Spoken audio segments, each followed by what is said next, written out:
이슈 잡고요. 시장 들여다봅니다. 오늘의 주제입니다. 네, 벌써 3월 셋째 주 접어들었습니다. 이 코로나19가 전 세계로 확산하는 가운데 이 글로벌 금융시장의 공조도 한껏 강화되고 있습니다. 오늘 개장 전에 FOMC에서도 여러 가지 결정을 내놨는데요. 이런 부분들이 시장에 미치는 영향, 그리고 그 밖에 볼만한 이벤트까지 정리해 보겠습니다. 연준에서는 제로금리 시대를 열었습니다. 100 베이시스 포인트 통큰 금리 인하를 전격 발표하면서 기존 대비 1% 정도 낮아졌습니다. 그래서 제로에서 0.25%로 이 기존 금리 레벨대가 낮아졌고요. 이것만 발표한 것이 아닙니다. 여기다가 QE 양적 완화도 발표가 됐는데요. 7천억 달러 규모의 양적 완화도 가동한다고 밝혔습니다.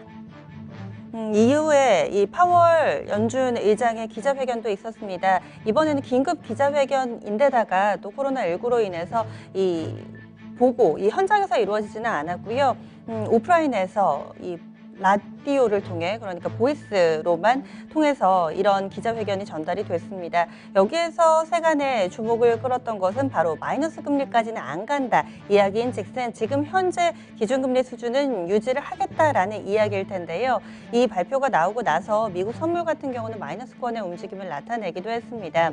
상당히 통큰 기준금리 인하인데 이 부분에 따라서 시장이 좀 어떻게 반영을 해봐야 될지, 시장의 분위기들 그리고 추가적인 어떤 정책들이 예상되는지까지 얘기 나눠보겠습니다. 증권가로 먼저 가볼게요. 유진투자증권의 허재환 연구원 연결하겠습니다. 안녕하세요. 네, 안녕하십니까. 네, 연준의 이런 발표 어떤 의미가 있다고 보시나요? 아무래도 주식시장이 지난주에 너무 급락을 해버리니까 지난 3월 4일에 이어서 이제 2주도 안 돼서 다시 이제 연준이 금리를 내렸다라고 볼 수 있을 것 같습니다. 그만큼 금융시장 불안을 심각하게 좀 인식을 하고 있다라는 것과 함께 시장 심리를 빠르게 좀 안정시켜야 되겠다라는 연준의 의지가 좀 있었지 않았나라고 보여지고요. 말씀하신 대로 2015년 12월 이후 다시 5년 만에 다시 제로금리로 돌아갔다. 그러니까 결국 다시 그 QE 국면으로 다시 돌아갔다라는 의미가 좀 있는 것 같습니다. 사실 금리 인하라는 게 워낙에 동전의 양면같이 장점과 단점이 뚜렷하게 나와서요. 마냥 또 즐거워할 수만은 없고, 지금 현재 미국의 선물 지수가 하락을 하고 있습니다. 발표 나기 전이죠. 우리 시간 기준으로는 5시 후반, 6시 구간 이전만 하더라도 미국의 선물이 플러스권이었는데 이때를 고점으로 찍고 결국엔 마이너스로 돌아서더라고요. 지금 현재도 그렇고요. 이 부분은 어떻게 봐야 될까요? 아무래도 두 가지 측면인 것 같습니다. 그러니까는 연준이 마이너스 금리가 아니다라고 하면서 어떻게 보면은 약간 추가적인 정책의 한계를 좀 드러낸 부분들이 좀 있을 것 같고요. 특히 지금 현재 문제가 되고 있는 것은 돈의 양이 부족해서 지금 금융시장이 폭락하고 있는 것은 아니고 돈이 잘 돌지 못해서 그런 부분들인데, 이런 부분에 있어서 어떤 QE 정책이나 금리 인하에 대한 어떤 한계를 이번 FOMC에서도 충분히 극복하지 못했다라는 것들이 좀 있을 것 같고요. 또 하나는 미국 내에서도 지금 이동 통제 같은 실제로 이제 코로나 영향이 이제 피부로 느껴지는 정책들이 나오면서 아무래도 이런 부분들이 통화 정책의 어떤 완화에도 불구하고 현실에서의 어떤 흐름은 크게 달라지지 않았다라는 실망감이 좀 작용했지 않았나라고 보여집니다. 네. 그러면 연준에서는 사실상 지금 쓸만한 카드가 다 나온 상황인데도 시장에서 이렇게 반응을 안 해준다면, 그렇다면은 이번 주에는 어떤 부분에 기대서 또 시장을 바라봐야 될지, 그리고 그 밖에 이번에 또 FOMC가 땡겨서 이렇게 발표를 했기 때문에 현재 시간으로 예정돼 있던 17일, 18일은 안 열리잖아요. 또 파월 의장도 이렇게 얘기를 했고, 그러면은 어떤 부분들을 봐야 될지 이번 주 국내 증시 포인트 좀 짚어주신다면요.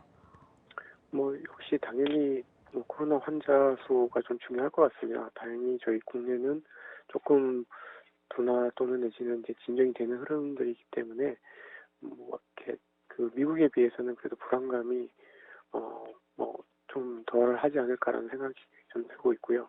그리고 통화 정책의 한계를 드러내긴 했지만 그래도 연준이 국채라든가 MBS 같은 것들 사주게 되면은 이 변동성 측면에서는 그래도 좀 진정이 될 가능성들이 좀 있기 때문에 변동성 지수의 클라이막스 여부도 관심 있게 좀 봐야 될 것 같고, 또 이어서 저희 한은도 긴급 금통위를 이번 주에 열 예정이기 때문에 여기서의 어떤 금리 정책에 대해서도 관심 있게 볼 필요가 있을 것 같습니다. 연준의 재정 정책은 이제 앞으로도 꾸준히 진행이 되기 때문에 언제든지 간에 시장이 좀 긍정적으로 반영이 될 수 있다 이렇게도 보시는 거죠? 네, 네 그렇습니다. 네. 그러면 이번 주에 투자 전략을 어떻게 좀 세워봐야 될까요? 전체적인 시장의 흐름은 불안할 것 같습니다.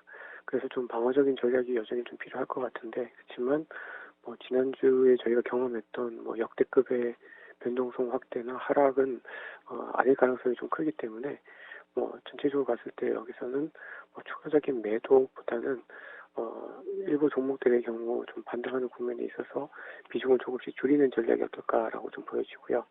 아무래도 경기나 어떤 이런 그 코로나 영향에서 좀 자유로운 업종, 제약 바이오나 테크 업종들이 상대적으로는 좀 괜찮지 않을까라고 보고 있습니다. 반등 시 비중 축소 의견이세요? 그러면 추가적으로 이후에라도 조금은 더 조정의 가능성도 여전히 좀 열어둬야 된다. 아직은 불안하다. 이렇게 보시는 거세요? 예, 그렇습니다. 지금은 주가가 이렇게 급락한 이후에 V자 반등하는 경우는 거의 없었고요.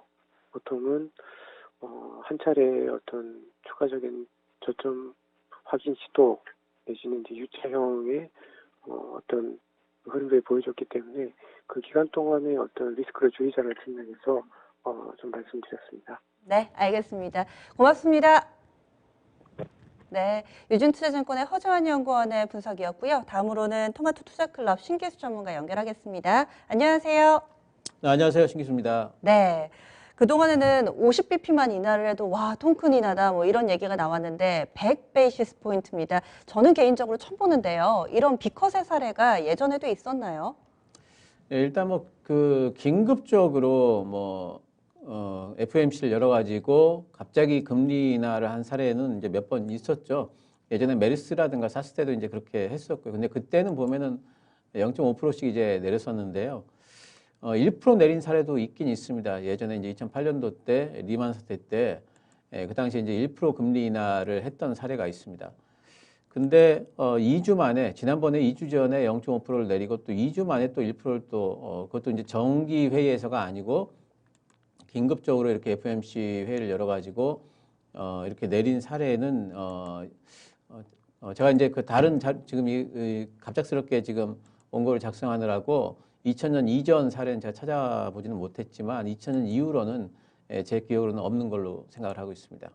그렇죠. 이렇게 사실은 오늘 아침에 나와서요. 전문가님도 그렇고 연구원님도 그렇고 준비하실 시간이 길지는 않으셨던 것 같아요. 근데 오랜 투자 경험상 이런 경우가 상당히 좀 드물다라는 것만은 분명한 것 같은데 그렇다면은 이번에 이 연준의 이런 결정들이 시장에서 어떻게 받아들여질지 효과가 과연 있을까 여기에 대해서 의견이 좀 분분합니다. 시장 반응도 그렇고요. 전문가님 보시기에는 어떠세요? 효과 있을까요? 일단 이제 그 금리 인하 발표가 나오고 나서 갑자기 이제 시장이 미국 선물 시장 같은 경우에 특히 굉장히 좀 급락을 했고 지금 이제 브레이크가 좀 걸려 있는 상태인 것 같은데 이제 파월 의장이 발표 때 마이너스 금리는 뭐 적절치 않다 그리고 가능성이 적다 이제 이런 식으로 얘기를 했기 때문에 그것 자체가 이제 불확실성으로 부각이 되면서 미국 쪽에 이제 선물 쪽이 급락을 하고 있는 건데요. 시장에서는 이 부분을 뭐 충분치 않다 이제 이렇게 받아들이고 있다 이제 이런 전망도 있지만 제가 보기에는 이제 지난 그 금요일 날 또 이제 미국 시장이 또 많이 올라온 부분들이 있죠.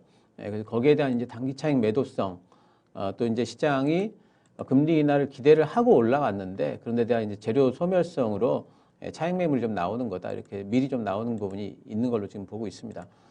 지금 미국 시장과 관련해 가지고는 트럼프가 지금 의회에다가 지금 상정을 해놓은 300억 불에 대한 재정 정책이 있죠. 세금 감면 혜택 같은 것들이 있는 거 그런 부분들도 있고 또 양적 완화 부분도 이제 금리 인하는 안 한다고 이제 파월이 거의 못을 박은 거고요. 마이너스 금리까지는 분명히 좀 부담이 되겠죠 경제적으로. 하지만 추가 양적 완화에 관한 가능성은 못 박지 않았습니다. 이제 추가 양적 완화의 방법은 굉장히 많이 있습니다. 요번에도 보게 되면은 이제 그 국채 매입뿐만 한 게 아니라 이제 모기지 증권까지도 이제 매입을 하겠다라고 얘기를 했거든요. 이건 이제 양적 완화에서 한 걸음 더 나간 부분입니다. 그것보다 더 나간 다음에는 이제 회사채를 또 매입하는 방법이 있고요. 그것보다 더 나간 다음에는 이제 일본식으로 주식시장에서 아예 ETF를 매수하는 이제 그런 방법도 또 있습니다. 그래서 방법은 많이 있습니다. 그래서 시장이 이제 흔들리게 되면은 연준은 그때그때 대응을 할 걸로 보고 있습니다. 그래서 이런 모멘텀들이 계속해가지고 지금 대기를 하고 있기 때문에 뭐 추가 변동성에 대해서는 지금은 누구도 확신할 수는 없죠. 하지만은 뭐 바닥 찾기 정도는 지금부터 좀 진행이 되지 않을까. 어느 유동성 부분이 좀 확대가 된다는 부분, 또 하나 이제 미국의 이제 코로나19가 뭐 확산은 되겠지만은 그런 부분들을 시장이 이미 예상을 많이 하고 있다는 부분에서 바닥 타진에 좀 나설 걸로 보고 있습니다. 카드를 다 썼다 이건 아니네요. 그러면은 추가적으로 뭐 여러 방식으로 또 연준이 시장에 기여할 만한 부분이 여전히 남아있다 이렇게 봐주셨는데 그러면은 이런 내용들이 우리 시장에 미치는 영향을 보겠습니다. 유가증권 시장이 조금 전만 하더라도 파란불이었어요. 그러다가 상승 전환 보합권 왔다 갔다 하고요. 서울 외환 시장에서는 원달러 환율이 살짝 마이너스권인데 지금 역외 쪽에서는 또 7원이나 크게 올라가지고 이런 가운데 또 코스닥은 2% 넘게 오르고요. 우리 시장에는 어떤 영향을 현재 주고 있다고 보시나요?